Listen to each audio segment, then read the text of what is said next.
බ්ලූම්ගේ වර්ගීකරණය පළවෙනි මට්ටම. මතක තබා ගන්න. මෙහි ඉලක්ක මොනවාද?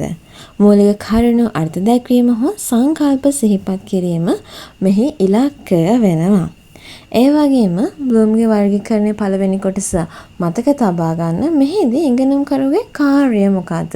ඉගෙන ගන්න පුද්ගලයා කොහොමද කටයුතු කරන්න ඕනේ? දේවල් මතක තබා ගන්න.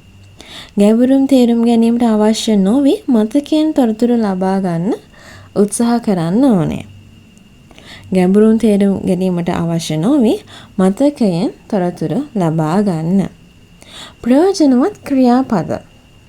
ලයිස්තුගත කරන්න, නිර්වචනය කරන්න, නම් කරන්න, හඳුනා ගන්න, සිහිපත් කරන්න. ලොකු නෝට් එකක් තියෙනවා නම් අපිට මෙන්න මේ වගේ අපේ නෝට් එකේ තියෙන දේවල් ලේසියෙන්ම මතක තබා ගන්න මේ දේවල් අපිට කරන්න පුළුවන්.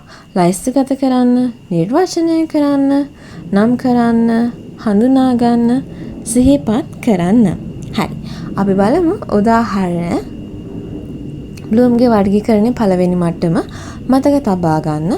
මතක තබා ගැනීමේදී අපි යොදා ගන්න උදාහරණ මොකක්ද?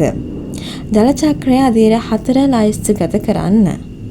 ඒ වගේම නාම පදයක් යන කුමක්ද නිර්වචනය කරන්න. මේ වගේ අවස්ථාවන් වලදී සිසුවාට ලේසියෙන්ම මේ දේවල් මතක තබා ගන්න පුළුවන්. ඕගොල්ලෝ මෙහෙම පාඩම් කරොත්. අපි කතා කරේ බ්ලූම්ගේ වර්ගීකරණය පළවෙනි මට්ටම මතක තබා ගන්න.